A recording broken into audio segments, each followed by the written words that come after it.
Good morning, teacher, and good morning, classmates. I am Julianna Calimlim from grade 6 Aguinaldo, and today I'll be reporting. And my report is divided into two parts. And the first part is about environmental destruction activities, and the second part is about environmental restoration activities. Part 1 is environmental destruction activities. Number 1 is consumption. It is a situation where resource use has outpaced the sustainable capacity of the ecosystem. It is a prolonged pattern of overconsumption that leads to environmental degradation and the eventual loss of resource bases. Here are some examples of consumption. Number 2 is pollution. It is the introduction of harmful materials into the environment. These harmful materials are called pollutants. Pollutants can be natural, such as volcanic ash. They can also be created by human activity, such as trash or runoff produced by factories. Pollutants damage the quality of air, water, and land. As you can see from both pictures, smoke are coming out of the two factories, which creates pollution in the air and affects the environment. And it also destroys the ozone layer. Number 3 is deforestation.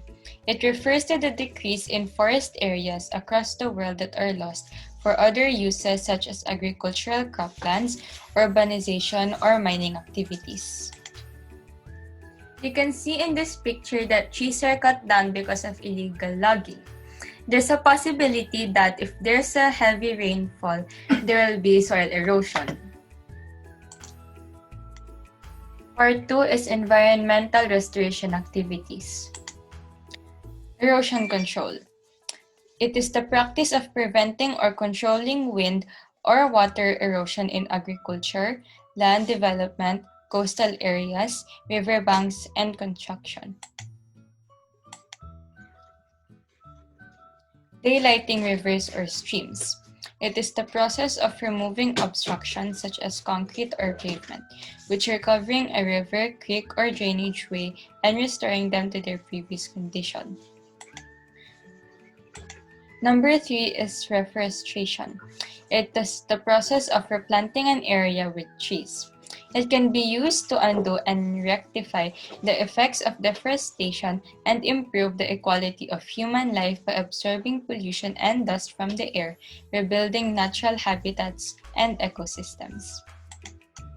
As you can see in this picture, people are planting trees in a vacant area to have more trees. Number 4 is habitat, the natural home or environment of an animal, plant, or other organism. And this is the end of my report. Take care and God bless.